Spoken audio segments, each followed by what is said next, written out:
Just wait and see when people are live. Why is this not showing up?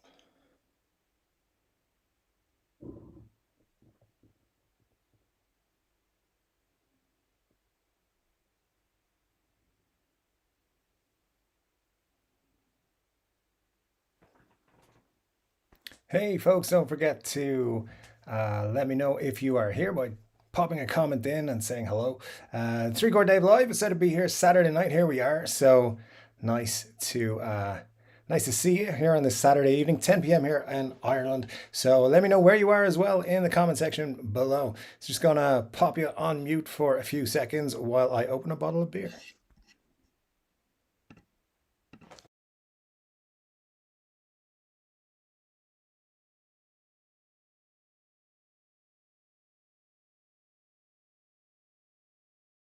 All right, cheers to all of you people out there. Thanks for joining me today. And let's hope we have a really good live stream and we'll have a lot of fun together. So, yeah, how are you doing, guys? Nice to see you on this Saturday night, as I said. So we have Masha. Thanks very much for joining us today. You're always on the video, so I appreciate all of that. That you know, the commenting and everything you do. John N, nice to see you too, my friend. And John Spendley, nice to have you here from London. Yeah, look, this is my first ever live stream, so I don't know what to do. So I wrote out a couple of topics and stuff, so we can talk about things guitars wise and stuff. If you have questions and stuff, just pop them in the section there. So yeah, should be a lot of fun, hopefully. I'm definitely looking forward to it. I really do appreciate it as well if you can hit the like button. I know I say that in every video, but it really does help YouTube to go, hey, let's get lots of people to watch Dave's videos and stuff. So that'd be super cool. All 7 of you here now, so expect 7 likes, 8 people. Well, it's better than I expected. So anyway, have you heard the new Guns N' Roses song that came out there yesterday, I believe? Hard School. Now, I know not everyone is a huge Guns N' Roses fan like I am, but I was excited yesterday to check it out. As I said, it's called Hard School. You can check it out on Spotify or any of those things. Yeah, it's good. I mean, it's been floating around since the Chinese democracy days, of course, and it wasn't. I don't know if they've done a re-recording. I presume they have. It does sound like Slash is playing on it. So definitely, instead of that 3 lead guitar situation they had going on back in the day at Axel and his Merry Men, as I used to call them. But I definitely think it's a good sign that we're going to get a new album. It's probably going to be early in the new year. So all you Guns N' Roses fans out there like myself, we're just going to wait a little bit longer. It was, I think, on the cards for late this year, but then they decided to go on the road again. So, you know, it's good that they can play gigs and stuff. My Guns N' Roses ticket I bought 2 years ago is now the concert is happening next year, next summer. So we'll see how that goes. It's just been the most ridiculous wait for a concert, and I'm not a patient person when it comes to waiting for shows and stuff like that. So anyway, that's my Guns N' Roses story. Hopefully we'll get to go see them. But yeah, let me know what you thought of that Guns N' Roses song if you've heard it.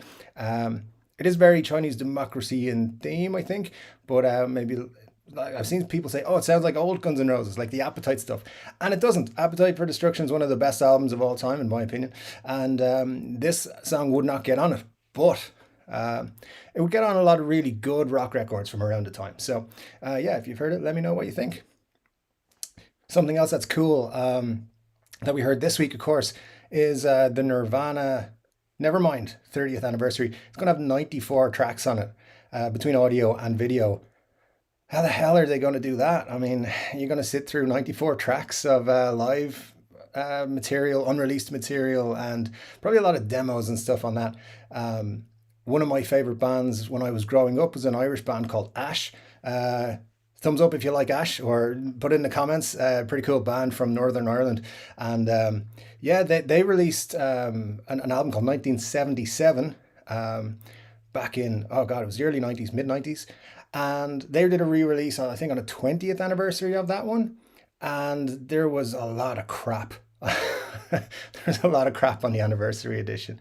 A lot of good stuff, but a lot of I mean, they recorded it when they were teenagers and they recorded a lot of rubbish beside it. So the thing about that is, I'm just worried that we're going to get 94 tracks on this Nirvana Nevermind album. That's going to be like we'll get 80 that are unlistenable, and then like the main tracks from the album.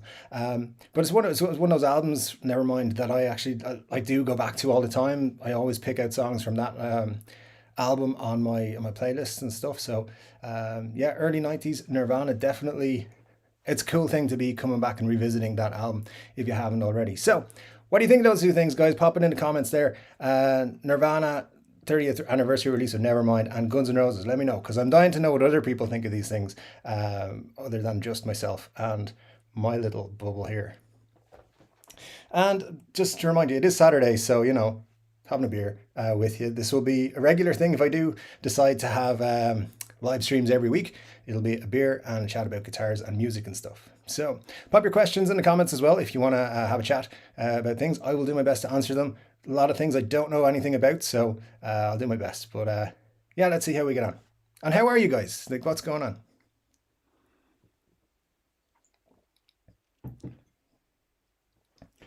I just realized that I have the live stream playing here and I hadn't hit the like button myself. So very bad, Dave. But we're good to go now. So guys, you're very quiet. Come on, tell me something that's going on. What do you think of these new music releases? You can talk about guitars if you want to throw something in the comments about guitars, like the new Joe Bonamassa Lazarus guitars. What do you think of those? I'm excited that they've got Gibson humbuckers in them rather than the Pro Bookers, and we know about that, and I've spoken about them in videos before, and I think people have this opinion that either I don't understand what Pro Bookers are, or they realize that maybe Epiphone are buying them for like $5 each, and they should be putting more stuff in there.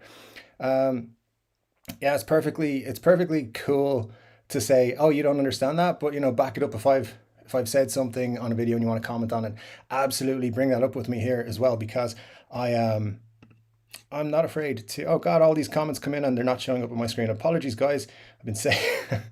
So as I said, new to live streaming, and the comment section that I can see is hidden by a bit. So anyway, let me just catch up on that and I'll come back to it. I thought you were all ignoring me, and I was kind of worried.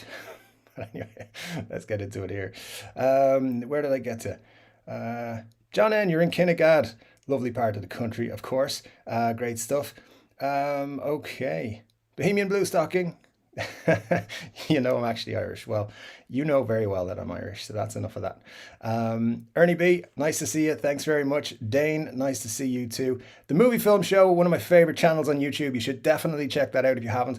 Movie Film Show, definitely one to check out if you like movies and TV shows. They do really great reviews and stuff like that. I'm not just saying that because it's my brother's channel.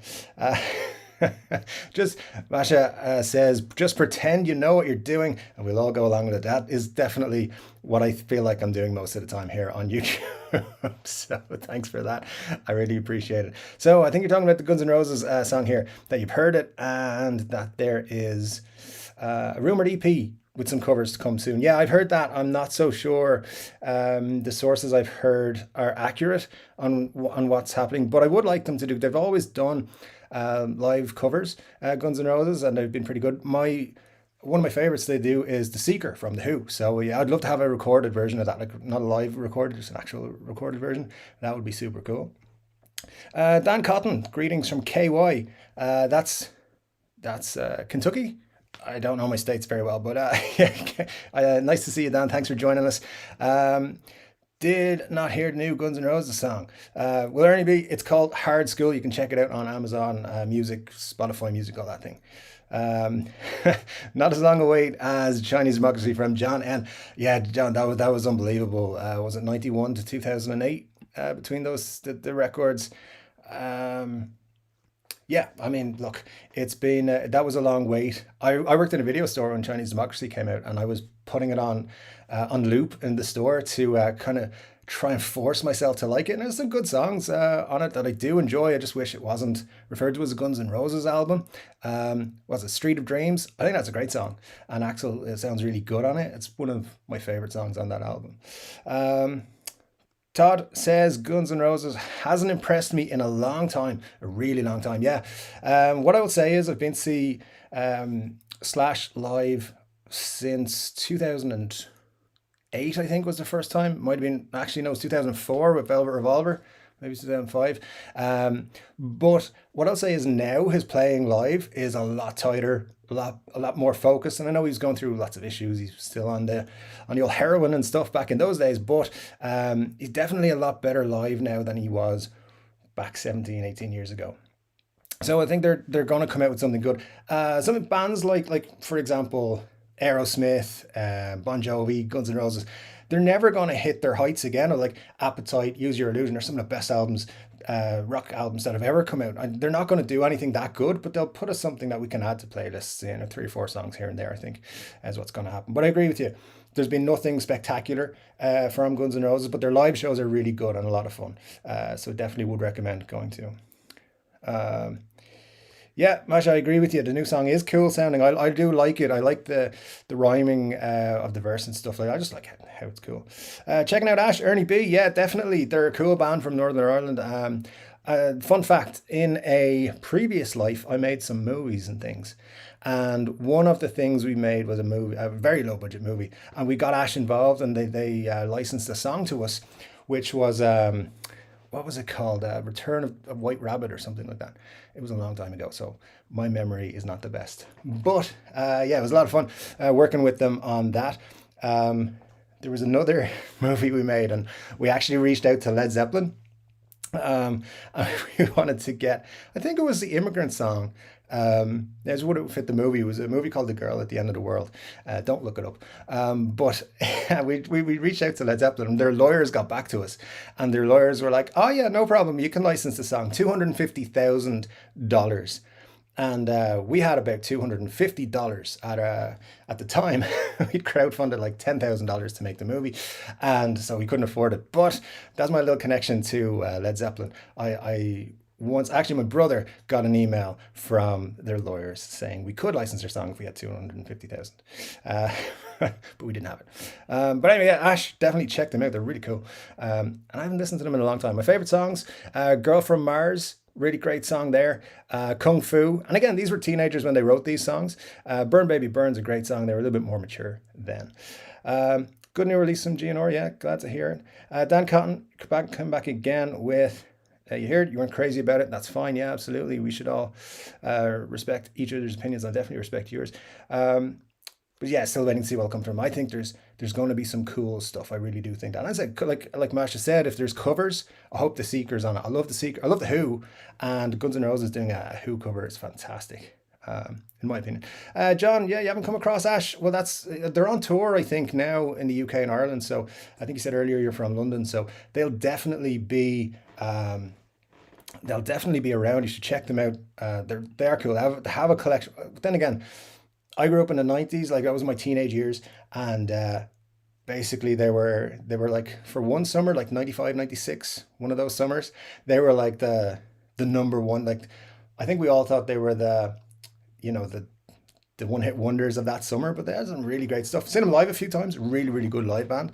And Tim, the lead singer and guitarist, plays I believe it's a 1970s Flying B, really cool guitar, and one of the ones that I really got into. Their video for Burn Baby Burn is really cool as well. Let me see. Yeah, Masha, absolutely reminding everyone to smash the like button so that we can get more people on stream. That's true, yeah. And I really do appreciate all the likes, all the comments that you guys are putting in. I really appreciate it. I was thinking today, oh God, how terrible would it be if like 2 people turn up for the stream, and one of them is my iPad that's logged in, just to make sure it's all running. So I really appreciate it, guys. Thank you very much for joining me. Sorry I missed your comments earlier. I'm going to try and get through them. They're here now, so we'll get through as many as we can, and I'll try and catch up here. So David Daly says, Ash were good, but always seem to have a lot of filler on their albums. Yeah, there's definitely a lot of, what I would say is, there's the hits, and the hits are really good, and then the other stuff you just skip. Yeah, it's true. When they did the 1977 reissue, there was so much crap on it. It was like, oh, come on, let's just get some stuff.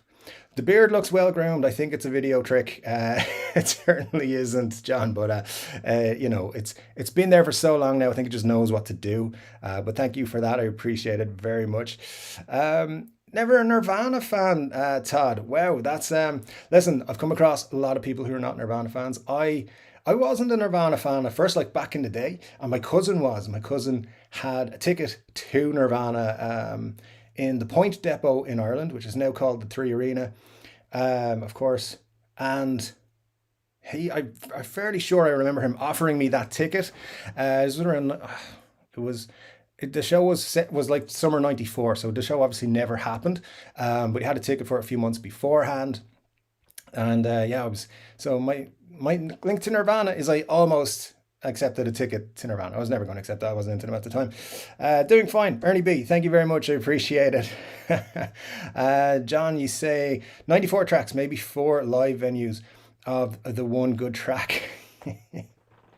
Yeah, it's true. Actually, what I've got here is a list of 4 shows they're putting in the 30th anniversary version. So, getting an Amsterdam show and a California show from 1991, so shortly after the release of the album, and then Melbourne, Australia, and Japan in 1992. So that's going to be those full shows are going to be on the album or the deluxe. I'm not sure if that's counting the full track, or like the track is the whole concert, or if each individual track is counted as one, because that would easily add up to like 90 something tracks, you would imagine. But yeah, look, check it out. I do like Nirvana and their style. Plus, you don't have to be an amazing guitar player to play Nirvana songs or to sound like you're playing them, so that's always a plus. Ernie B, you just bought your very first Gibson. Cool. What kind did you get, my friend? That was an exciting day when I got my first Gibson. I remember I lived in an apartment on the top floor. It was like a 3-story house, and I could see the postman bringing my big, huge Thomann box, and that was exciting. I loved it, and recently sold that Gibson SG, and I miss it. But my Epiphone SG Special is my favorite guitar that I've ever owned, so it probably wouldn't have got played. It would have stayed in the box. So anyway, Frank, Brexit is S word and Johnson is a C word. No comment. but yeah, political stuff I will not comment on, but I can't say I disagree with much of what you're saying there. So Dad, you're doing well. Awesome. Finally stopped raining here. Yeah, it's that time of year where in this part of the world anyway, we get the rain starting to come. I really badly need to cut the grass around here, and I'm hoping it doesn't rain so that I don't get it. Let's see. Robert, you are in Adelaide. Thanks for joining us. It's a very early morning in Adelaide, I am sure. Never made it to Adelaide. It was in Melbourne and Sydney there a couple of years ago and had a great time. A couple of my friends and I were road tripping between Melbourne and Sydney. We hit up every open pub on the way and had one drink in each of them. It was quite an adventure. Australia is a lovely place. If you ever get a chance, guys, you should definitely head there. John N, what new Gibson?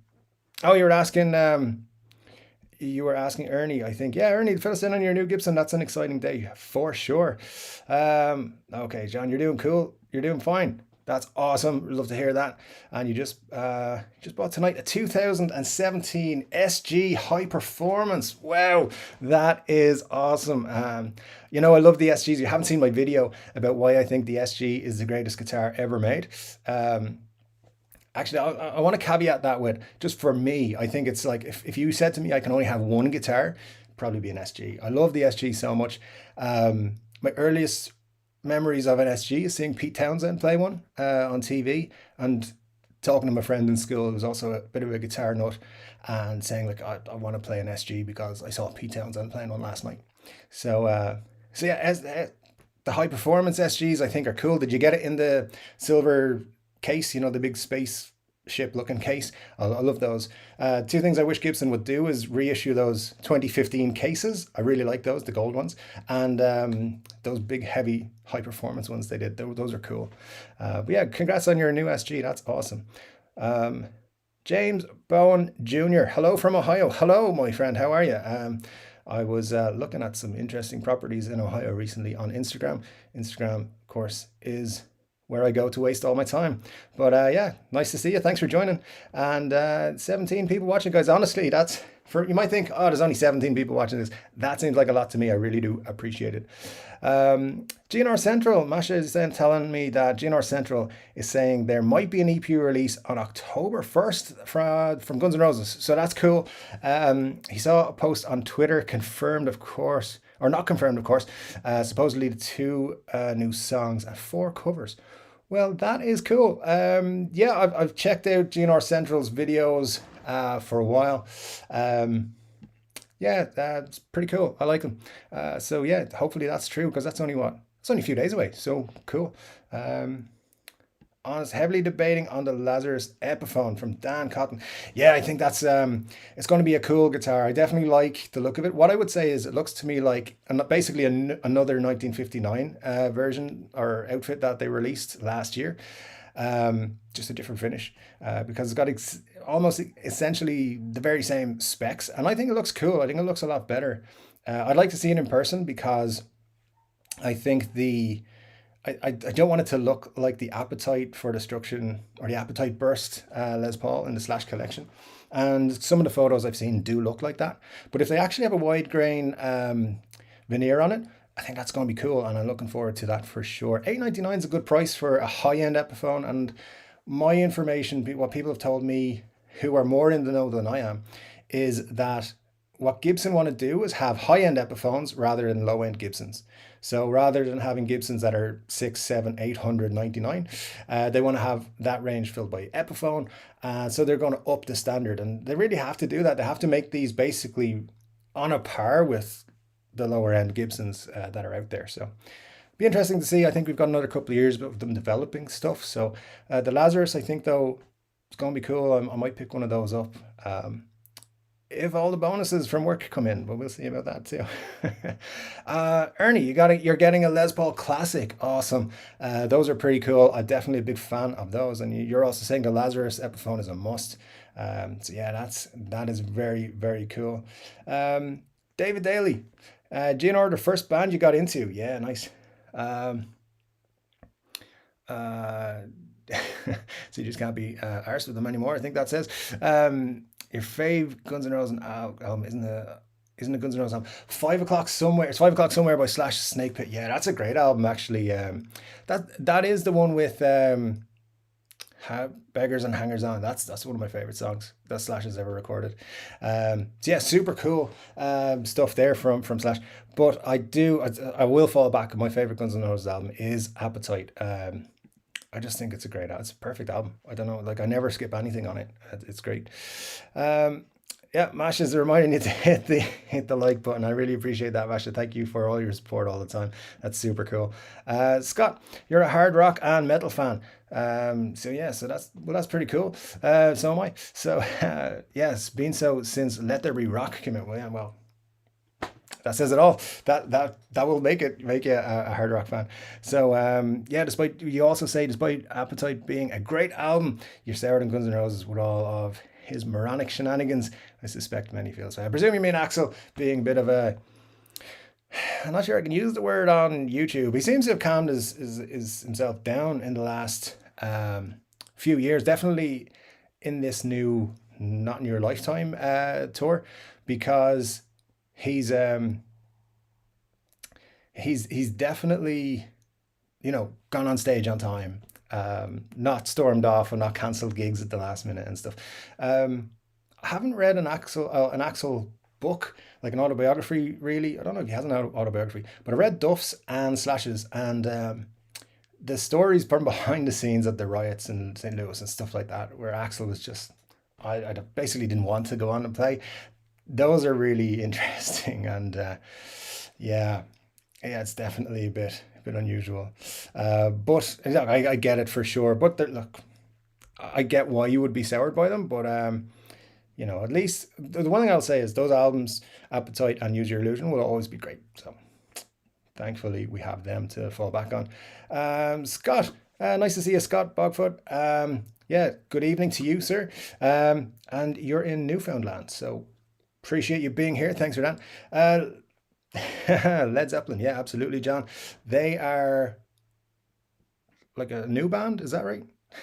Just kidding. They're super cool. Guitars keep me sane. Nice slash avatar picture you have. What's up?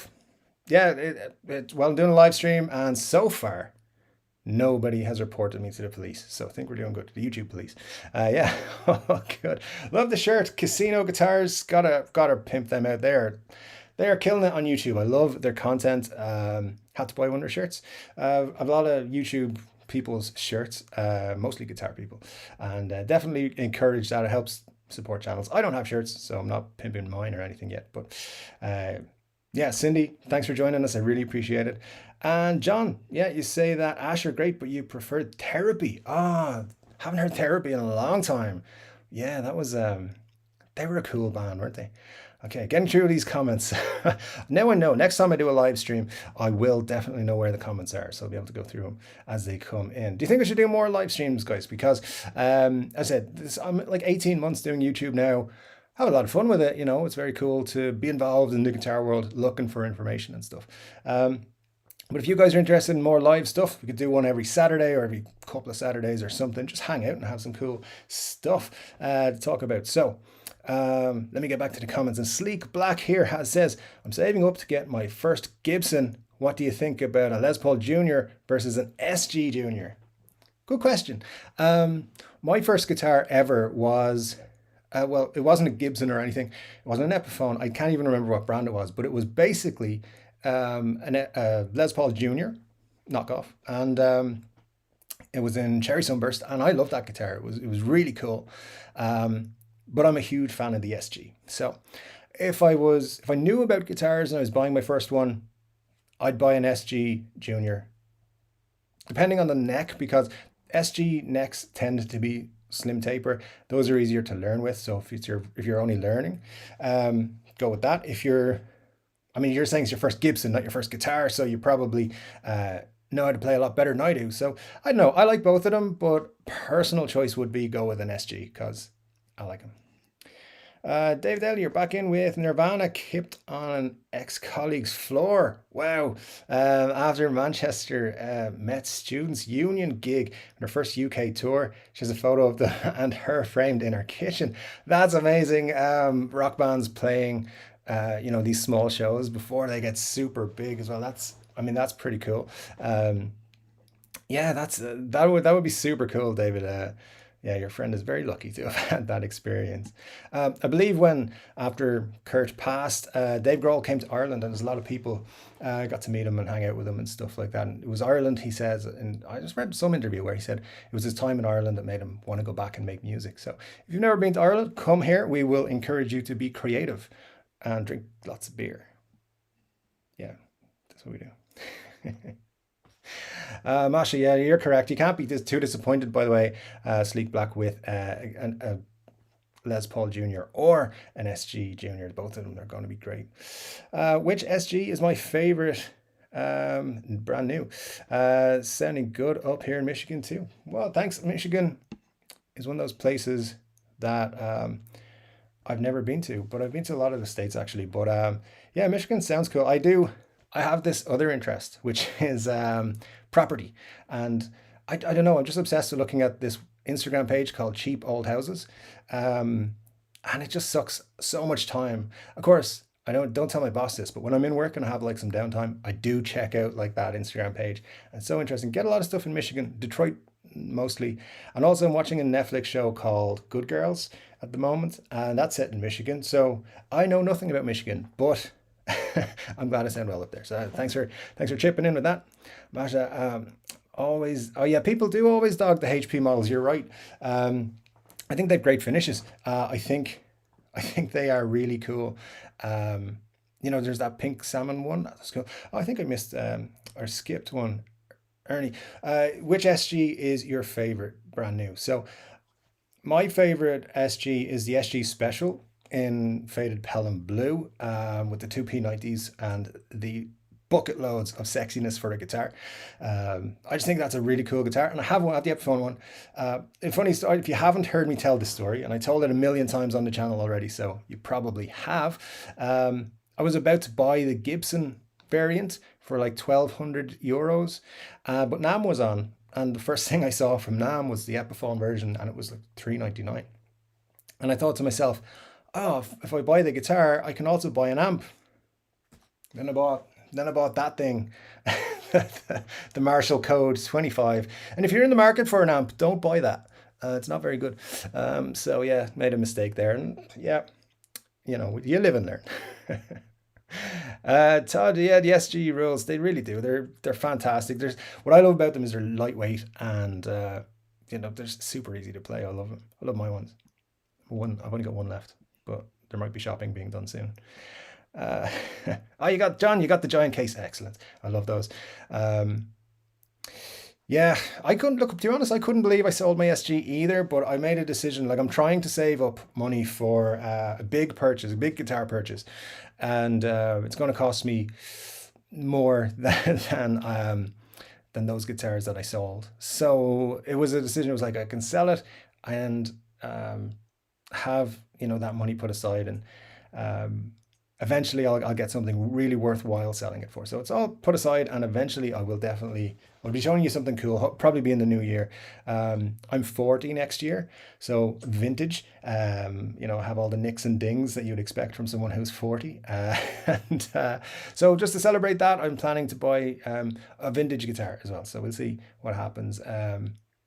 But yeah, that's why I'm also spending a lot of time on Reverb looking for cool stuff. David Daly, you're back and you say you love Gibson guitars. Yeah, well, me too. I mean, I give them crap sometimes, Gibson, but it's only because I want them to be better, and I've always loved Gibson guitars. Um, Keen on you're keen on the company. Yeah, me too. I really hope they do well. You have an Orville Les Paul. Those are cool. And it's better than your '04 Gibson's LP standard. Well, yeah, those Orvilles are pretty cool. The first time I saw one, I was like, "What the hell is this?" And then digging into the backstory. But that's cool that you have one, and yeah, you should cherish that. That's a really cool guitar to have. I think how far have I down in the comments? I still got loads of comments. Okay, guys, you're killing it in the comment section. Thank you very much. Make sure to hit that like button as well. If you haven't done that, gotta give that a shout out. Um, Also, Sleep Black, yeah, you don't have a lot of guitars where you are, but keen to know how the SG Junior looks. Yeah, well, I don't know where you are, but I know in Europe, anyway, if you buy a guitar online, you can test it out, send it back. They European law means you can return anything you buy online. It's called right to withdraw, and I think you've got 14 days to notify them once you receive it. So I've used that a few times with Thoman, been like, I don't like this, I'm sending it back. Then the Nancy Wilson Fanatic was the last one I did that with, and I just didn't dig it. So if you're in Europe, you can try it out and send it back. If that's helpful to you. But SG Junior is cool. I do always find the knob placement, the volume and the tone, a little bit unusual, but they're great guitars, SGs, and if it's an SG Junior, it'll have P90 in it. P90s are the best pickups that you can have, in my opinion. So yeah. Todd, you were saying you were glad you were off work today so you can be here.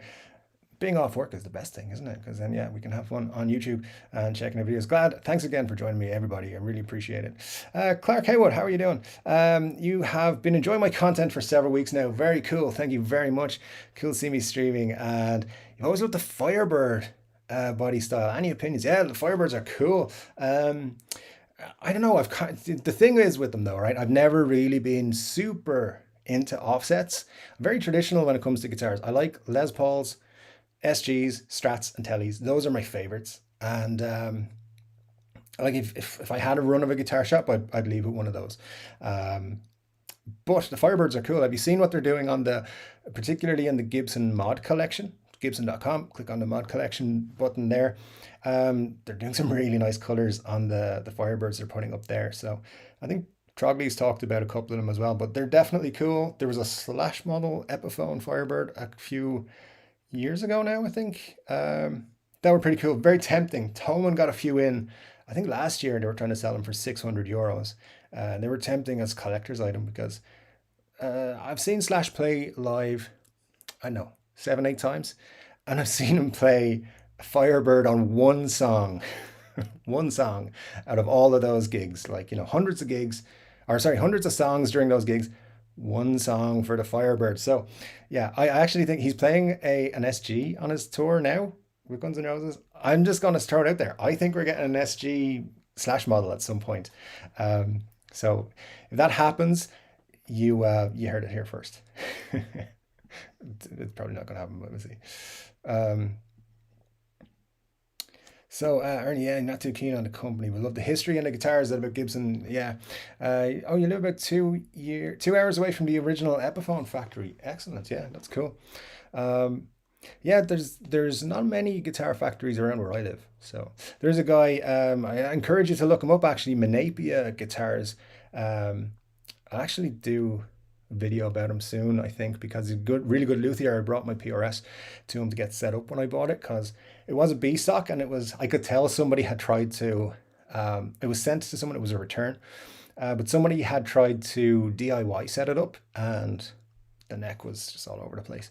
So I brought it down to Martin, who's in Menapia Guitars. So it's Menapia Guitars, local Wexford guitar company. He builds guitars. He builds some really, really lovely stuff. I'll do a video about him soon. So yeah, put out that information. Um, so I think he's the only guitar builder I've actually ever met. But that'd be cool to go and check those out. I'd love to go actually to Nashville. I'd love to go to just check out like the Gibson Garage has made me go, oh, I should probably go there. And and seeing other guitar channels get tours of the Gibson USA factory, I think that'd be super cool. If I ever arrange that, by the way, what I'm going to do is be like anyone who's in the Nashville area, let's all pretend we're all part of the channel and we'll all like 4 or 5 of us will go and do a tour. That'd be super cool, wouldn't it? We'll see if that ever happens. I don't know if I'll ever go there. But yeah, it would also be cool to head to Kalamazoo and check out what is now the Heritage Factory. Yeah, that'd be great. But I love those things though. I love going to old factories and like places where, like I've gone to like loads of TV studios and movie studios and stuff, and just I love the history of it. A big history fan, to be honest. Todd, we say Axel has seemed to find his stride as a pro player. I mean, when ACDC call you, you fill in. Yeah, no, you can't turn down ACDC, can you? I mean, I was very surprised when that was happening, but I thought he did a really good job, to be honest. Didn't mind his work there. Yeah, I thought he was good. Oh yeah, when he was sitting down, he broke his ankle or something. Yeah, that was that was interesting. So yeah, I thought it was cool. I do really like ACDC, one of the best bands of all time, really. Yeah, it was really weird when Axel was doing that, but it was cool to see Angus play with Guns N' Roses at Coachella as well. I wasn't there, but videos. Actually, but yeah, some more TCD live. Well, thank you. It's one vote so far. We'll see how it goes. Ernie, so forgive me, I should know, what is your day job when you are not a YouTuber? Well, that is an interesting question. Yeah, so I work for a big tech company and I work for an internal part, kind of an internal part. I deal with stores that repair the products that this tech company works for. So this is where I work. This is actually my office and turns into my YouTube studio at nighttime. So yeah, Ernie, that's what I do. I'm just work for a tech company. Pretty boring job, but also not the worst job because I get to stay home and do it. So I like it. Scott Brower, you say, do you know whether doing live streams helps one's channel in the eyes of the YouTube algorithm? This may give you a bump. I don't know, to be honest. I don't know at all. I presume everything that you can do that brings more eyes on YouTube, they like. YouTube's a bit of a it's a bit of a one-way system. You can do something really great and YouTube will ignore it, and then the next day do something terrible and YouTube will help you out for it, give you a bump. So yeah, it's very weird, YouTube. Like, for example, I had the video about the Chibson that arrived about a month ago, maybe 2 months ago now. That video did 30,000 views in a week, and then it's done like 200 views since then. And I was like, whoa, well, let's try and replicate this. How can I get that every week when I put out a video? And YouTube does not help you. So yeah, I don't know. One of the ideas I had was if I do a live stream, I'll find out if it helps the channel. So We'll see. I'm enjoying it actually. I like going through this. So thanks for your comments, Scott. I really appreciate it. All you guys are being super cool. So Sleek Black, you're here. I'm right there with you, man. I think I'll wait and save up for a custom shop SG Junior. Wow, those are cool. Um, if I see I can't save enough to get a regular USA SG Junior. SG Juniors are cool, man. Whether you're going with the USA or the custom shop, the custom shops, um, I have no experience with custom shops. Never owned one, never held one, never played one, but they do seem pretty cool. Um, Todd, my favorite Irishman is my priest. There are lots of Irish priests, yeah, that's for sure. Most grounded and compassionate human I've ever met. God bless the Irish. Yeah, the Irish are a funny bunch. So, yeah, I'm glad you have a favorite one. That is cool. So, Scott says you should consider picking a topic to base your live shows around, Dave. Maybe tell famous or personal guitar stories. Yeah, that's a good idea. Topic related, then do comments and Q&A loosely based around the topic. That's a good idea, absolutely. Again, today was just a case of I honestly didn't think anyone would show up, so I appreciate all of you guys who are still here and who have joined me for it. So yeah, thanks for that idea, Scott. I really appreciate it. Johnny's come back and said, "Don't buy new. Get a good deal on a used one for the SG Junior." That's a good idea because I think there are quite a lot of good deals to be had. And if you're shopping around custom shop price, you could probably get a really good deal on something maybe a little bit older on Reverb as well. You like the Anaconda Burst / LP? For some reason that looks good. It does look good. I mean, the finish is great. Depends on, I suppose, whether you're going Epiphone or Gibson. I think they both actually look quite good, but yeah, the Anaconda Burst is a pretty cool finish. So Scott, you're asking me, am I going to try to get a guitar built on my birthday? So what'd you put that idea in my head for? That's cool. That's a good idea. I don't know. Definitely thinking of buying a guitar. As a big birthday present to myself. And I have my eye actually, what I'm looking at is a 1982 Les Paul Custom. I'm trying to find one from my birth month, which is April. So I'm on the lookout for that. Aside from that, guitars, have one built. I don't know. I mean, I know Martin, who's down the road there, he charges about two and a half grand for his, I think. And that would be super cool. If you know anyone that does custom guitar builds, let me know. For sure, I'll check that out. Let's see, what else we got here? Oh, there's 22 people at that point. Cool. Oh, it's dipping. We're down to 13, but still, I appreciate every single one of those 13 people. Let me see. John says, yes, I think we should do once a week live chat. Very cool. Yeah, it's a good idea. A good form for guitar info. Well, appreciate that. That's cool. Yeah, up to the minute news. I mean, who are my contacts? Like Mark Agnesi. It's Mark now. It's not. I have. I just have a few friends I've met over the years. People who work in guitar shops, people who work for guitar companies, people who I've pestered and have email contact with every now and then. And occasionally, if you ask the right question to certain people who are in the biz, you will get an answer that makes sense. So like if I know something's coming up, I can ask the questions. Like for the Slash guitars, I just started asking questions and eventually they were like, oh, here's the information. Got sick of me asking all the time. When it came to the Joe Bonamassa information last week, I was asking a colleague, or not colleague, contact. And they said to me, the information was leaked a week ago. So it was already up somewhere and I hadn't seen it. So he sent me a link to it. I also received an email. A viewer sent it to me by email as well. And if you are not aware, every video I put out, there's an email link in the bottom of the description. If you have any news or tips or anything you want me to talk about, feel free to email me there. It does say for business only, but as long as it's channel content related, yeah, fire away. Especially if it's something you don't want to put out publicly because you work for Gibson, your name's Mark Agnesi, and you'll get in trouble. It's fine. Send me a private email. Yeah, definitely. I think it's good. You guys have been very encouraging about doing live streams. So yeah, maybe we'll look at doing another one soon. Next week. I'm free most Saturdays. So I might change it to Sunday depending on how we go. But yeah, I think I probably need to buy some more equipment and stuff because I want to get a better microphone to do it. Camera's working well, and I was worried about the camera battery, but it's lasted already so far, so that's not too bad. Todd, you're in Alabama. Cool. Um, if I go to Gibson, you'll try to meet up. That would be sweet. Yeah.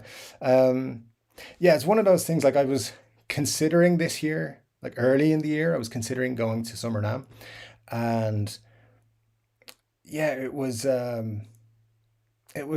like something I really wanted to do. I've always wanted to go to Nam. So yeah, look, I'll keep that on my planner if I get to go to one of these places. I'll let all the people know. We'll do like a meetup thing like people do on YouTube. And look, if it's three or four people or two people, whatever, we'll have some good crack, as we say here in Ireland. David. David says, Epiphone slash Firebird had Seymour Duncan. Um, Slash pickups. That's right, yeah, they did. So it makes the pro bookers thing and the new ones a little bit more frustrating because they were being sold for like 600 at one point. Um, Clark, awesome to hear back. If you get a chance to try it, Firebird, highly recommend it. Yeah, absolutely. I definitely will at some point get around to it. The pickups are a unique sound for Gibson, and you're in Indiana. Cool. Looking forward to future content. Well, I got to say, Clark, thanks for joining us. Absolute pleasure. Marsha says, yeah, you don't turn down AC/DC. That's very true. um, so I think I'm at the bottom of the comment section. Awesome. So you just realized that your service doggy retracted my above message when I dropped your phone. Oh, okay, cool. Well, service doggies are the best. Um, David Daly. Oh, you're also 40 next year. Awesome. So we'll join that club together. Your wife and you are expecting in April. Cool. Well, congratulations on that. Yeah, it's going to be difficult to fit the guitars around. Maybe you could say it's for developing, developmental reasons or for the child or something. I don't know. Just come up with some excuse. Just be like, I want a competition on Chord Dave's YouTube channel. Got the guitar. I'll try my best to support you on that one. How about going to Crimson Guitars and building your own guitar to celebrate your 40th? I have thought about that. Crimson Guitars, I've watched their videos for years now. Very cool people out there. Ben, I think, is the guy who runs the channel. Yeah, they seem to be killing it. And yeah, look, once all this madness that's going on around the world, I'll definitely consider all of these things. Again, travel was always a big part of my life. I've gone all over the place and I enjoy it. So yeah, going to Crimson and building a guitar like an actual three chord Dave signature would be super cool. Um, I would just fear that I would make a complete idiot of myself in building the guitar, and I'd never be able to show my face again. But but no, it's a good idea, David. So thanks for that. I appreciate it. Um, and you turned 40 in May, Masha. You turned 40 in May. I guess some of us are around at the same age here. Yeah, 81 over here, probably. Yeah, look, a lot of my crowd, friends, and so on are 40, like 81, 80, 81, 82. Those are the best. Those are the best years. So that is a true statement. I'm glad that we can all hang out here on YouTube and have a lot of fun and talk about stuff because all the young people are currently in Ireland anyway are out partying or whatever. And here I am with my hop house. So let's see. Ernie, you said before you purchased your Les Paul, you were getting ready to buy the Slash Epi. Yeah, I was upset about the pickups. Yeah, man. It's one of those. I couldn't believe it, like because in the whole build up, I'd actually talking about contacts. I'd been reaching out and saying, I really hope you're not going to put pro bookers in these, and they were like, blah, blah, blah. So never got any information back, and I started to worry then when there was no information coming, because it was like Slash put out that picture around the time the NAMM show would happen of the five guitars on the couch, and then I started to think, oh, this feels like a very Gibson thing to do. Put out like a Slash releases his own picture and nothing is said about it, and then we all get disappointed. So yeah, that was definitely an annoying thing from them. But I think they saw a backlash from what I heard and this is not from an official source or anything, but what I heard was that they were surprised people weren't super happy. And I don't buy I do not buy the custom pro bookers thing. And I think the giveaway for that is when they say on the website, they had the text spec rundown, and just had the standard information that they copy and pasted for pro bookers from every guitar that has pro bookers in them. So I don't buy that they're custom wound or anything. I think they're just the standard pro bookers. Nothing wrong with pro bookers. They're cool. But if you're paying 800-900 euros or dollars for a guitar, you want the parts used to be comparable to that price, not comparable to a guitar that's half the price of that. And that's what I feel those Epiphones were. But yeah, I agree with you. And I presume from your comment there, Ernie, you bought a different Les Paul. Would love to know about it, because Les Pauls are cool. And if anyone wants to buy a Les Paul on my Reverb store, I do have my Epiphone Muse Les Paul still for sale. Again, that's going towards my birthday purchase at some point. And the movie film shows my brother, who is in another room in this house. What is the best music-based movie, and why is it Spinal Tap? Well, the fact that it's the Blues Brothers is very disappointing for you, but yeah, Blues Brothers is one of the best movies of all time. Spinal Tap is amazing too, though, so turn it up to 11. Todd, you're turning 53 in November. Awesome, man. Yeah, already in the half century club. Well, 53 is the new 27, so congratulations. Are the Crimson Custom Guitar show called Crimson Custom Guitar? I've not watched it yet. I think it's just called Crimson Guitars. I think so. Maybe somebody else can confirm that. I'm terrible at remembering names. So yeah, just Crimson Guitar. If you just look up Crimson Guitars, you'll find it. But they're luthiers and guitar builders, and they do run courses that you can go and build guitars there. Young yet at 40. Yeah, thanks, John. So Scott Bogfoot, you said, if you're hypothetically get a made-to-measure three-chord Dave Gibson, what would it be, and what attributes would it have? Oh man, and pricing is unlimited. Yeah. I don't know, man. That's a great question, and guys, feel free to pop your comments about that in the comments there. If you're doing a made-to-measure Gibson, I was genuinely thinking about this the other day. Because the made-to-measure program is something I'd love to experience someday. And I'm a very kind of sentimental person, I suppose you would say. Like I like things that throw back to other things in the past. So my first ever guitar, as I said earlier, was like a Cherry Sunburst Les Paul, but it was a cheap knockoff. Because Everest Music in Bray, that's what they had. They didn't have Gibsons and Epiphones. So that was my first ever guitar. So I'd probably get something like a Cherry Sunburst Les Paul, I think, with a slim taper neck. And in terms of pickups and everything, man, I don't know. I'd have, I don't know. Can I get Shawbookers or... Yeah, I'd probably go with Shaw Bookers if I could choose anything, because they were early 80s, and I'd kind of then say, oh, it's spec to the 1980s. But yeah, I'd be that would be my Willy Wonka factory thing, like get to go to Gibson and play with all the things and build my thing. If price is unlimited, just just give me one of everything. I can't answer that question. I will. I'll work it out and tell you. But right now, oh man, this is a great question. It would be straightforward. There were no push pulls or kill switches or anything like that. It'd just be like it'd probably be a Les Paul, because I love the SG, but I think I have my perfect SG right now. Even though it's an Epiphone, I just love that guitar. So Les Paul. Let's go with Cherry Sunburst. I don't know. Pickups wise, I'd have to just try everything and see. Maybe feck it, I'll just do P90s. I do love P90s. Someone should unwind them to check if they're pro bookers or standard or custom pro bookers.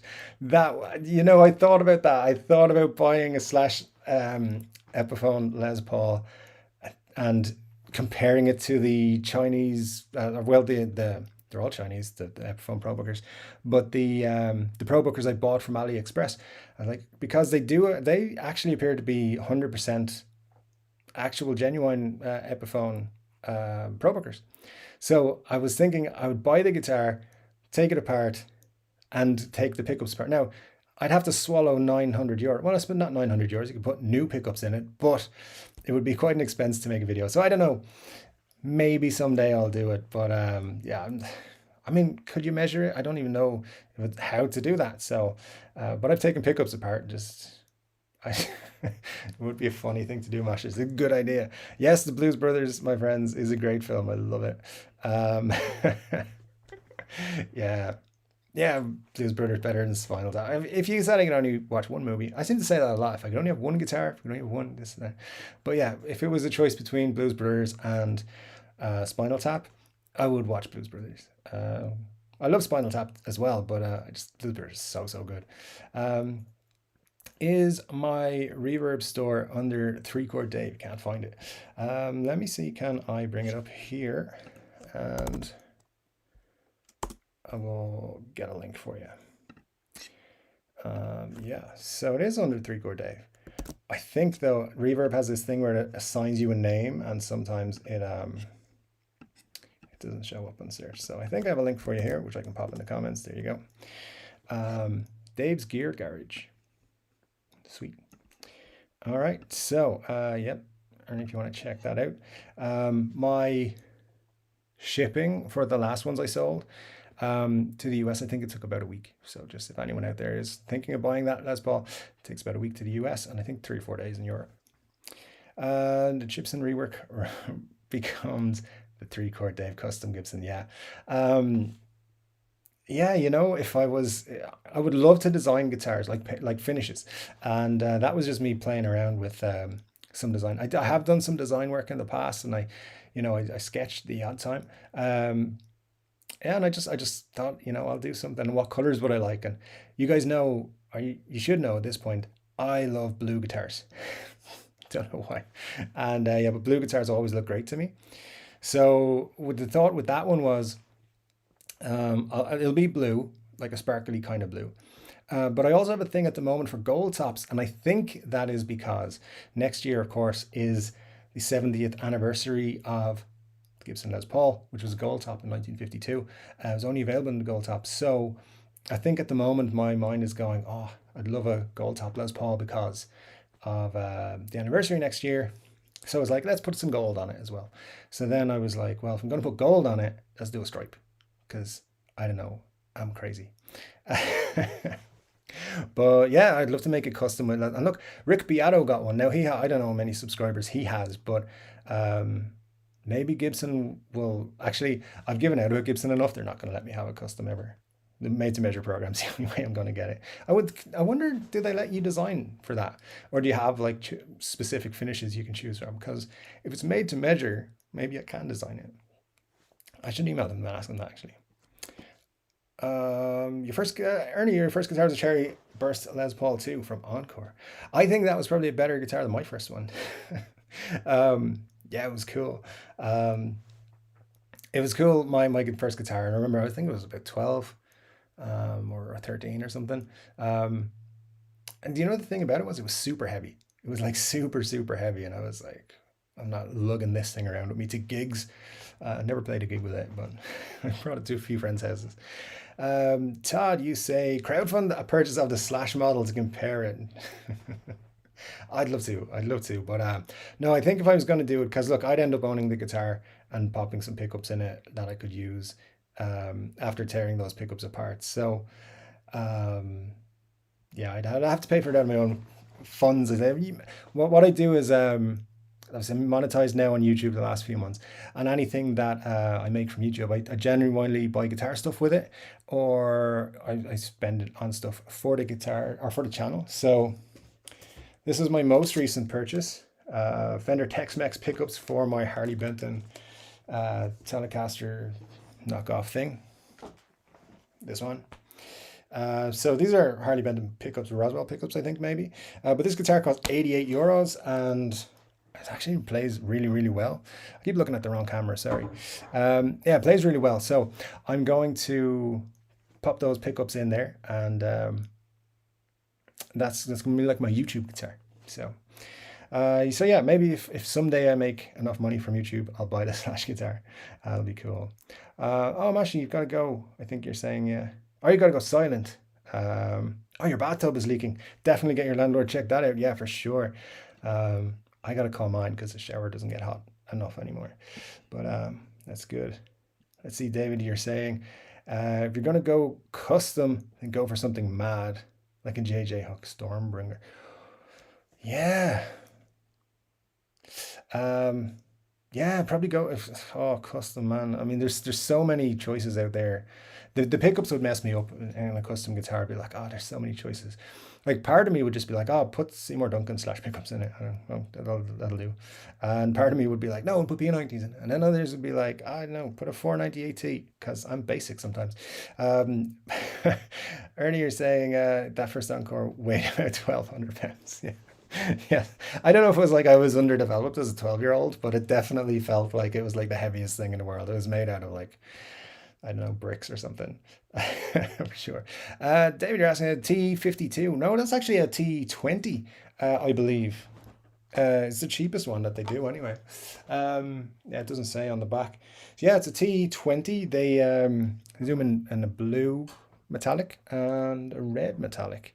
Um, yeah, those are that's a great guitar. Like the reason it's there is because when I'm working and I'm facing the other way, um, if I have moments where, because my job's a contact job, like the shops contact us, and if I have times where I'm not in contact with anyone for work, I will pick up that guitar, just play some scales or something, play a few riffs, things like that. It's a really comfortable, nice guitar to play. So I'm popping in those pickups. While I'm at it, going to polish the frets because I haven't got around to that yet, and change the strings, and it's going to be a nice, happy time playing it. So pretty cool. When that's done, I'll definitely make a video about it as well, and I might even just do one showing how to put in the pickups because I don't know, people like those things sometimes. I probably will mess up and people will be like, you did it wrong. Uh, um, no problem, Masha. If you got to go, you got to go. Yeah, it's understandable.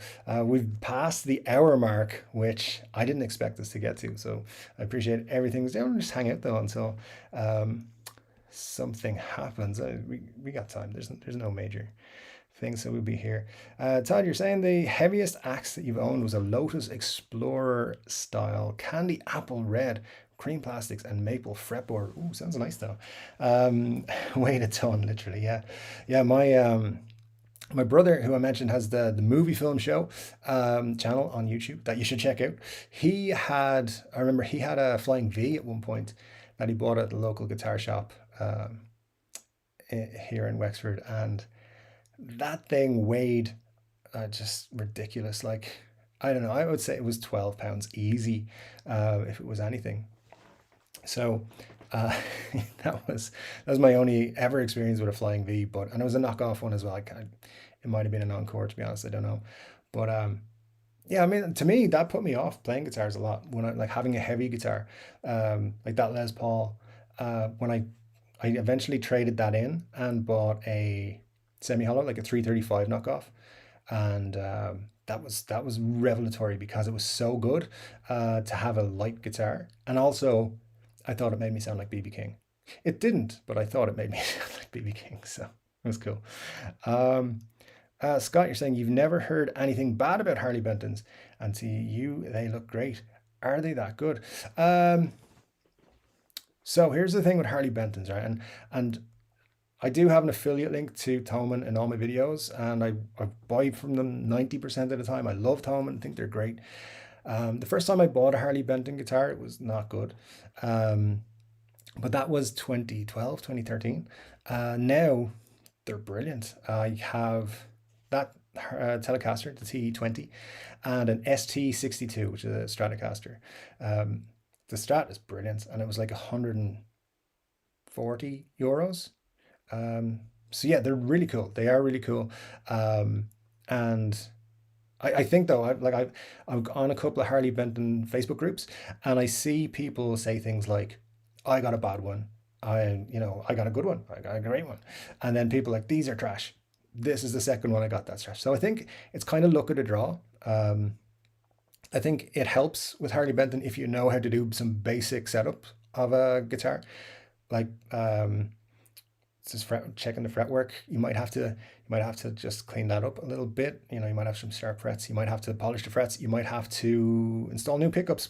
I think the newer pickups they're putting in are great, but I've heard some people say the new humbuckers are not brilliant. Tesla, I think they're using, not the car manufacturer, but I've never heard of them. I actually have heard of them, but I've never played them. Those pickups, but the new Harley Bentons look fantastic. I'm probably gonna pick up an SC 552 soon, I think. Excuse me. Yeah, they look pretty cool. The black cherry one is just living in my dreams, so probably gonna check that out. So yeah, to answer your question, Scott, are they good? In my experience, they're brilliant, especially for the money. Um, but I do have to be honest and say, I've heard people disappointed with them. So yeah. But look, if you buy anything from someone and they find out about it, that you're not happy with it, they'll take care of you. I've never had a problem with them, and I've had a few customer service contacts with them. They're usually pretty good. Ernie, your wife is planning an anniversary trip to the homeland, which is my homeland. Ireland is a great place to come as a tourist. Yeah, definitely. I took someone around as a tourist once and did all the touristy stops, the Guinness Storehouse in Dublin and a few other things, the Leprechaun Museum. Yeah, it's a real thing. There's a Leprechaun Museum. It's actually a fun adventure for like an hour. And here in Wexford, where I'm from, there's like the Irish Heritage Centre. There's some pretty interesting historical things to go through. They've lots of cool things. If you're coming to Ireland, as I said, drop me a line, ask me where to go and what's cool. I'll tell you what I think is good, and don't spend all your time in Dublin because Dublin's cool, but it's not the best place in the country. So definitely check out around other places and be careful on the roads because we drive like crazy people. Um, it's true. It's so true. Let's see here.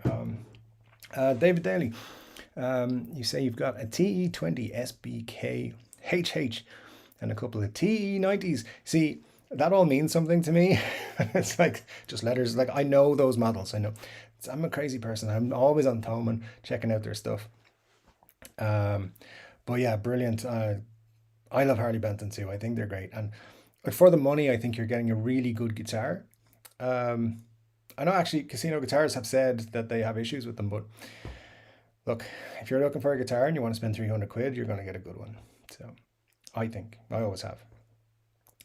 Ernie B says, hit that thumbs up. He deserves it. Oh, thank you so much. I appreciate you saying that. Great job, Dave. I appreciate that.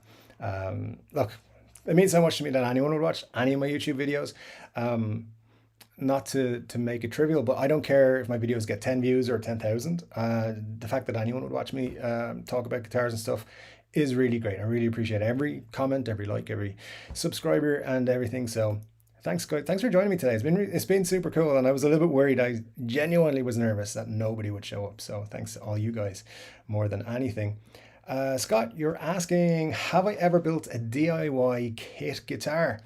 And the answer is yes, but oh, it was like 10 years ago, maybe. And it was a Les Paul and it was a bolt on neck and it is remembering it now. So I know if you were here earlier when I said I'm not patient for some things, I went got this, I think it was a Harley Benton kit and I painted it red and I was sanding it and painting it, sanding it, it was in these multiple coats and sanding and stuff like that. I was doing all that and I got a little bit impatient. I was like, screw it. And I finished it. And yeah, it was fine. It was nice. It was red. It was a cherry red that I painted it completely cherry red with I finished the back and sides with I think a tung oil. And yeah, I liked it. It was a nice looking guitar. It didn't play very well. But again, that was in the days when Harley Benton guitars were not really good, and the necks and the Les Pauls, I didn't like them. I bought two or three of them in the time. I mentioned the movies I made earlier. One of them we bought for a movie. It was a gold top, and it wasn't good. It wasn't good at all. So that put me off Harley Benton's for a while, and I built that kit. But yeah, Scott, look, that's something I'd like to actually do a little bit. And I've been looking at different ones. Fretwire.com, I think, has some really cool kits. And the great thing there is you can upgrade the parts. So you can get Seymour Duncan pickups and things like that from them. I think they're based in the US though, so I'm not sure about importing from there. Um, so yeah, I'm looking into it. I'm definitely, I think in a new year I might do a couple of DIY kits like that just for fun because yeah, because then I can have options for my Chord Dave custom at some point. Um, just to skip a comment from David for a second, John, you said congratulations on the first successful live stream. Thanks, John. Thanks for joining us. Good night to you. Take care of yourself. Hopefully, we'll see you on the next one. And there will be a new video out tomorrow as well. I'm going to record it tomorrow. Can't tell you what it's about yet, but I've been doing research and some predictions. That's what I'll say. Some predictions coming your way in the next few videos. So David, you say you should check out the Tone Rider AC2 humbuckers. I've heard about these actually. People have been telling me that they're really cool.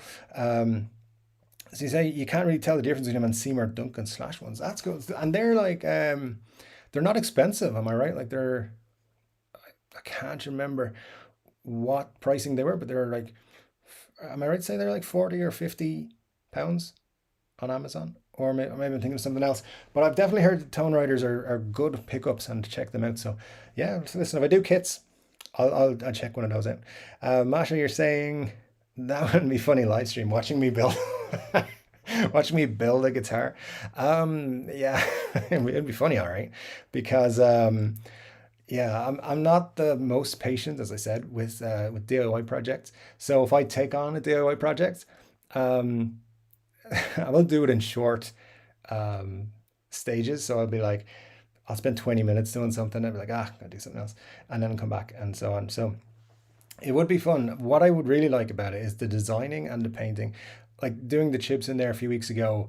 Um, the painting part of it was the exciting part for me. So getting to that stage and then finishing it. I don't know if I said on the video about it. I did put a nitro finish on it, and I'd love to hopefully age that over time so that it goes yellow and then the blue becomes green.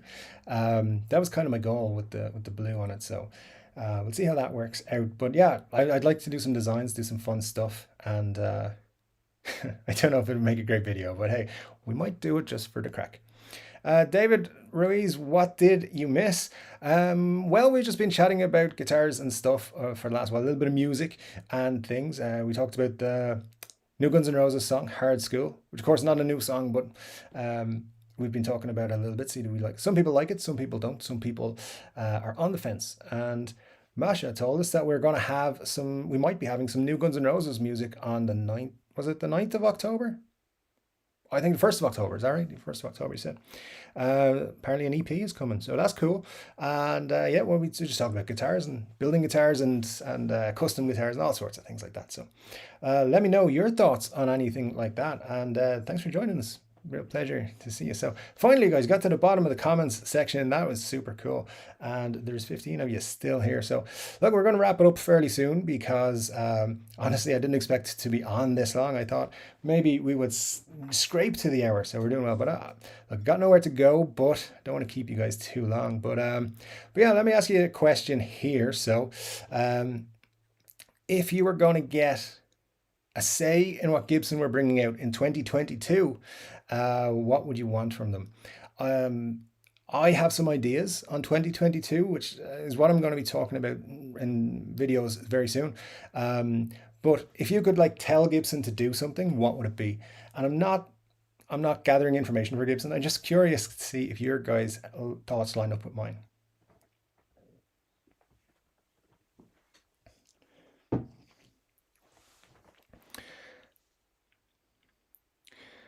John, you had Harley Benton. Your first was okay. The frets and binding were hacked. Yeah. Um, Must have been a bad batch.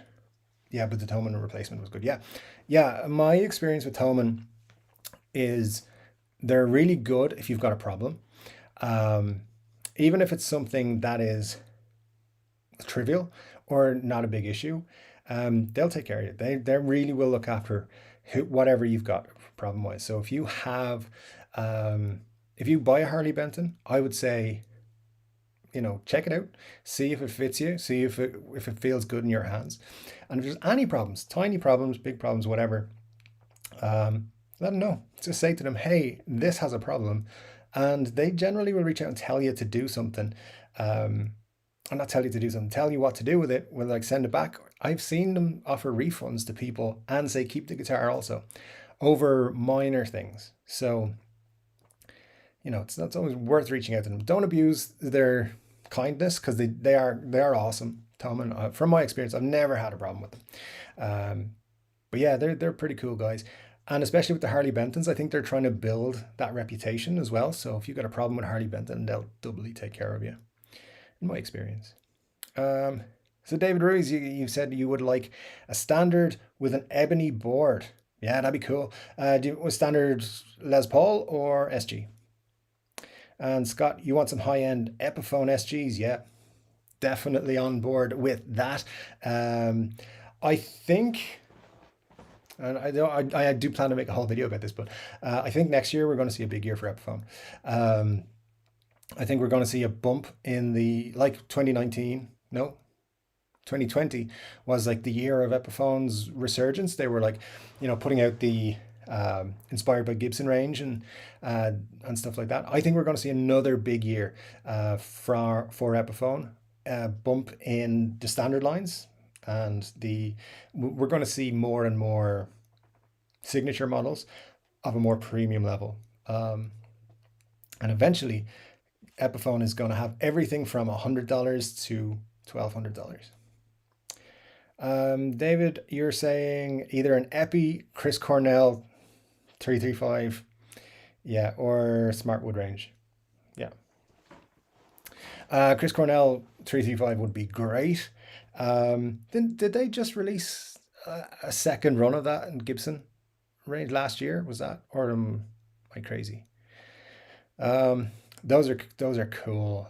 Chris Cornell was one of my favorite singers of all time. Um, I really started to get into him in the Audio Slave days. I saw them live at a festival here, and was like, actually, like I'd known about them a little bit before that, but when I saw them live, I was like, these guys are amazing. And yeah, that's when I started to dig Chris Cornell's voice, because live he was amazing. And yeah, it was so sad when he passed. And like a few days later, I was at a Guns N' Roses concert at Slane Castle in Ireland, and they played like every band that week or month. They played Black Hole Sun. It was very emotional. Um, but I would love a Chris Cornell ES 335. Yeah, they're amazing guitars. Smartwood range, I don't know if they will ever resurrect that, but it's a nice idea for sure. Um, Gibson, WM, John, yeah, okay, cool. David, yeah, Les Paul standard with an ebony board would be fantastic. Is there restrictions on ebony? I don't know, but yeah, look, they might do it. I think Gibson is trying to. Obviously, they are trying to get to that aspirational brand thing. They're trying to push it out a little bit. My information is that they're trying to really make Gibson a quality product again. Like, and they have the right people for it. Mark Agnesi knows what he's doing when it comes to guitars. He knows everything. Like, if you watch any of the videos, like the collection with Cesar, those two guys are guitar nerds just like any of us. So if there's people who are going to get Gibson back to making great guitars, it's these guys. If they fail, we've got no hope, because who else is going to do it? So my point there being, when it comes to bringing stuff like ebony boards on the standards, and um, fixing the quality control problems, and putting out what customers actually want and not robot tuners, uh, then then these are the guys to do it. So I really believe they're going to do something cool in the next few years. So yeah, watch this space. Todd, the slash SG, yeah. If it comes out, I'm going to claim that I was like the first person who was saying it was happening. So definitely, I would love it. Adam Jones Silver Burst V. Yeah, I think that's in the works, to be honest with you. Les Paul Custom in Cobra Burst with black chrome hardware. Nice. That would be cool. Yeah, for sure. Scott, you would put a signature Tony Iommi Epiphone SG. Yeah.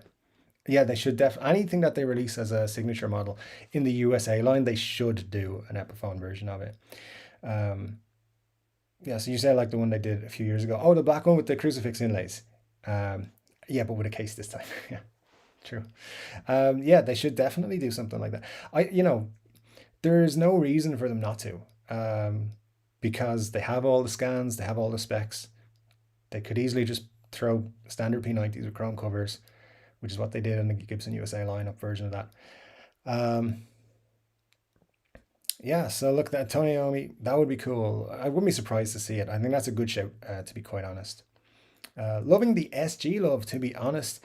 David, yeah, you say you want to get those prices under control. Yeah, depending on how you look at it, because um, the super pricey things, the 10,000, 20, 30,000 things they're doing now, um, there's a market for them, but those guitars don't get played, right? Like those are the Dave Amatos and people like that who put guitars in storage.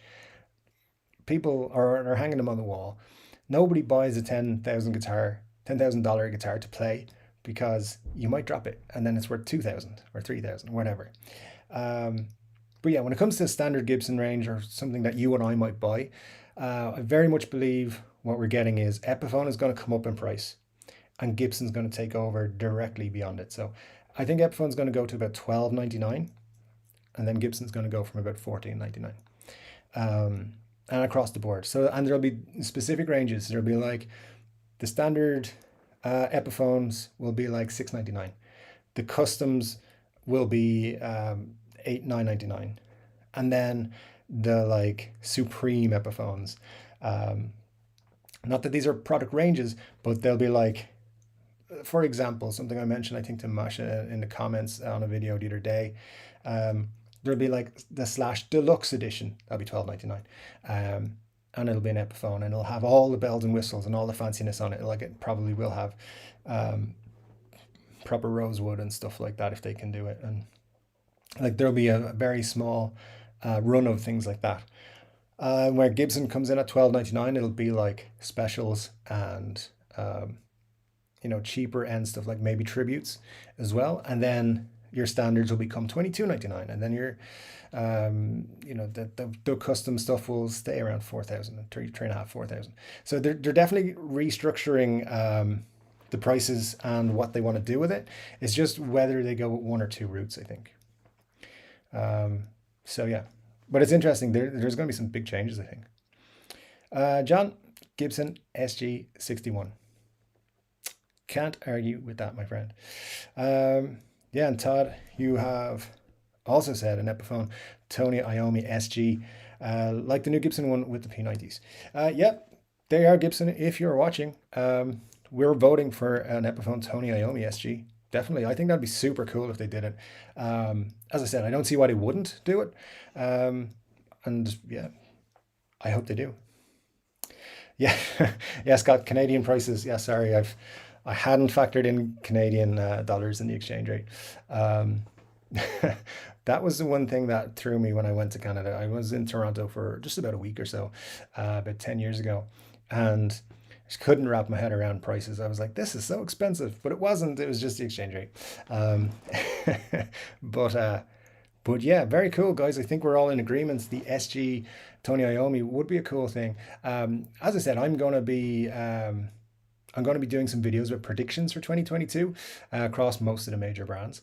And we'll see. We'll see how we fare out once January rolls around, that big Believe in Music Week Part 2, before, of course, the big Summer NAMM thingamabob that they do in the summer. Big hopes for that. Might actually get along to it, actually, to be honest. So that would be cool. Although I do hate LA in the summer. It's too hot for me. So let's see, Irish people do not do well in the heat. This Irish person does not do well in the heat. Batfink 2, Sláinte. Thanks for joining us. Real pleasure to have you. David, you're saying you'd like to see a single humbucker Epiphone Les Paul custom. Yeah, well, that's. I mean, what do you think of the Gold Glory, the Jared James Nichols? That's a. Oh, it's a P90, isn't it? So yeah, yeah. I mean, that is a good shout. I think single humbucker Les Pauls are cool. They look a little bit different, and I think that attracts your eye, and you're like, well, what's wrong with that? That's just what I think. There's a really nice Pelham Blue. I think it's a Pelham Blue one on Reverb right now, but it's a custom shop and it's like 4.5 grand. So not gonna buy it. But yeah, it's a cool idea. The Epiphone Les Paul customs are something I would like to see done different. Not different, but like expanded. So like the custom. I want to give away my new videos. You guys got to watch in the next few weeks. But but like the custom used to come in different colors. Now they only come in black and white. Like do the wine one, do the do like the sunburst ones. Do there's all kinds of different finishes that you can get on a Les Paul custom. But they for some reason only do black and white ones now. So I don't know. But I'd like to see them do more stuff with the custom. I think it's a cool guitar. I'd also, well, I'll talk about this more in detail, but I'd like to see a variation in cases. I know that there's like a lot of people just love those brown cases with the pink interiors, but like the chainsaw cases, I know they've got their new protector cases, but bring those out. Throw out 3 or 4 different versions of those. I think a case with a guitar makes a big difference and would make my purchasing decision a little bit easier. If a guitar comes with a case rather than nothing, or it comes with a gig bag, I think it makes a difference to me. Yeah, Gold Glory is cool, but you want humbucker instead of peanut. Yeah, when I was saying it, I did catch it. I was like, oh no, it's P90. But those are cool guitars, yeah. And again, what you could do is you could take it to somebody, get a humbucker put in, but I'd like them to do that actually. A gold top with a humbucker in the bridge would be super cool. So yeah, I would definitely be into that. David, red custom LP with Filtertrons and a Bigsby. That's that's an acquired taste, my friend. The Filtertrons. No, it would be cool. It would be very cool. Um, I'm not a big Bigsby guy because I think I would mess up setting it up. So, but yeah, red Les Paul custom comes back to. There's no reason why customs can't be available in cool colors, especially because they're like supposed to be top of the line. So they should be available in whatever. Obviously, like they've had silver burst, they've had the cherry sunburst, they've had the black and white ones, of course, the wine ones, which are like the Jerry Cantrell one that came out. Yeah, there's all kinds of them. And I think they should do cool ones. And I've got one other type. I'm going to leave that till the video about Gibsons that I'm going to do. That's actually going to be out tomorrow. My predictions for 2022.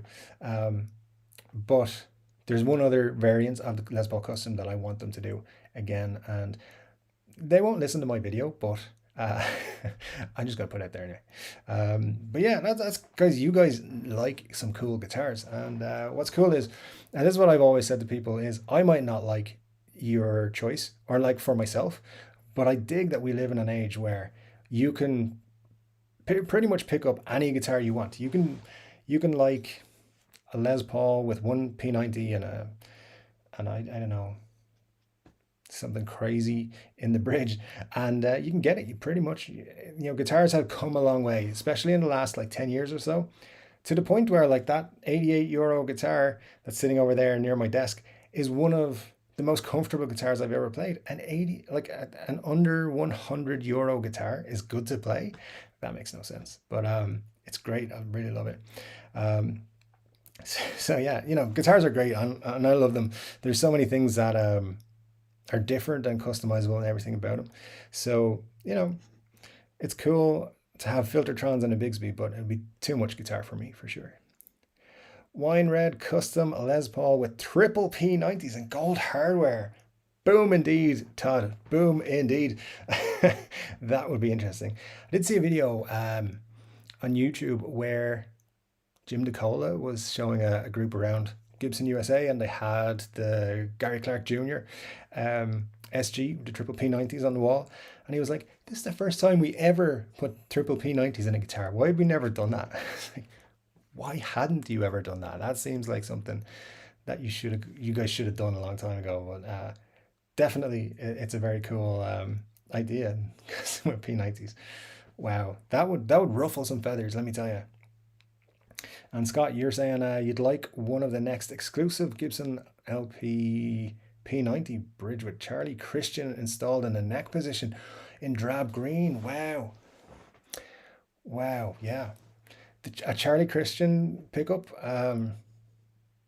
Those, I mean, I was looking the other day at John Lennon Les Paul Special um, edition. Those are super cool. Um, yeah, that'd be really cool. Yeah, the Epi P93, yeah. Awesome triple P90 hollow body. Yeah, that's cool. That's true. I think what Jim Collar was talking about, like Gibson had never done it in an SG. Um, and like I love my SG with P90s in it, and I think they should experiment more with SGs. Um, I think your Epiphone has Gibson Classic 57s in it, and came that way. Oh, that's cool. Is it an older model or something, or like I know they were doing that for a while, but yeah, look, there's no reason for not to do it. Honestly, like pickups, even if they're charging $200 for pickups or whatever more, which I think I'm not sure how much like Gibson are charging for pickups these days. But listen, if they're selling them for 300 quid, say $300, they're buying them for they're not they're making them for 30, 40. So it's not that big a deal to put them in a cheaper guitar. They just don't, because you won't buy the more expensive guitars then.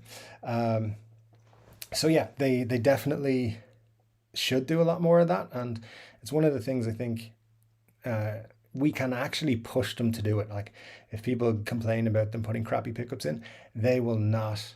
They'll not keep doing it. Well, they will, but those guitars will be cheap. Um, so we'll see. I know Epiphone are they're paying attention to what people are saying online, so it's worth complaining about Epiphone and Gibson because at the moment they're in part of a process to change everything. Um, 2015 Les Paul 1960 tribute. Oh yeah, the 1960s. Oh, and Black Cherry, pretty cool guitar. Um, Triple P94s. Did I say that? I probably did. Sometimes I have this thing where sometimes I say the wrong words, so it wouldn't surprise me. Okay, we're still live streaming. Awesome. Well, guys, it has been an hour and a half. Wow, excellent. I really appreciate all you guys being here, by the way. That is something I just want to say again. I keep looking at the wrong camera because it's so close. It's like right beside it. But just once again, thanks to everybody who's joined us today and for your comments and for the conversation and discussion. It has been really cool. And if I could ask you, if you haven't already, just hit that like button. It tells YouTube that, you like me, and that's cool. But yeah, let's give it another 8 minutes and then we'll wrap up and call it a night, because then it's like 20 to 12. And honestly, it's way past my bedtime. I told you, I'm nearly 40 now. I go to bed early. um, didn't say that, but it'd be crazy to see. Well, let me see. Sorry, Scott. What did I say? This is my other problem. I sometimes forget what I said immediately after saying it.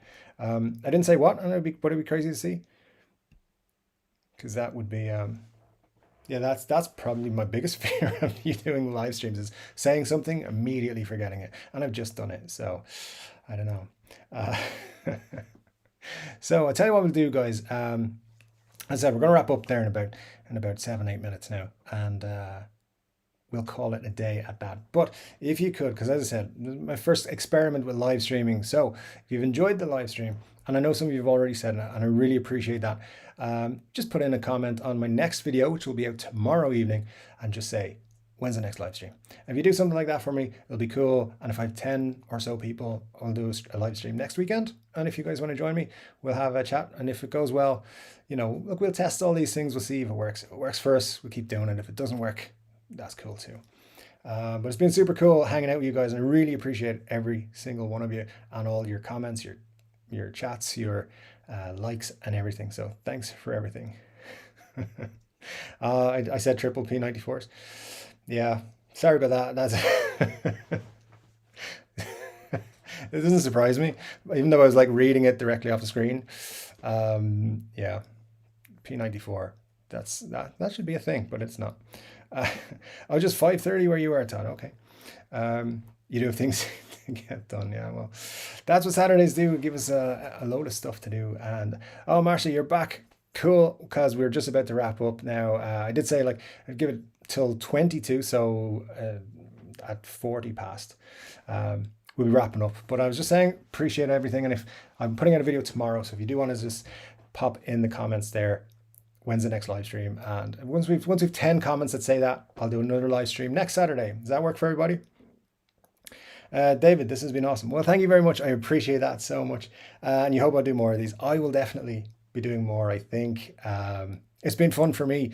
And as I think Scott mentioned earlier, do a topic and do a little chat, stories or something about things. And then we'll just have a chat about guitars after that and everything like that. So, yeah. Yeah, as Todd says, have your questions prepped. Yeah, for sure. There's things that I will be able to say on streams and things I won't.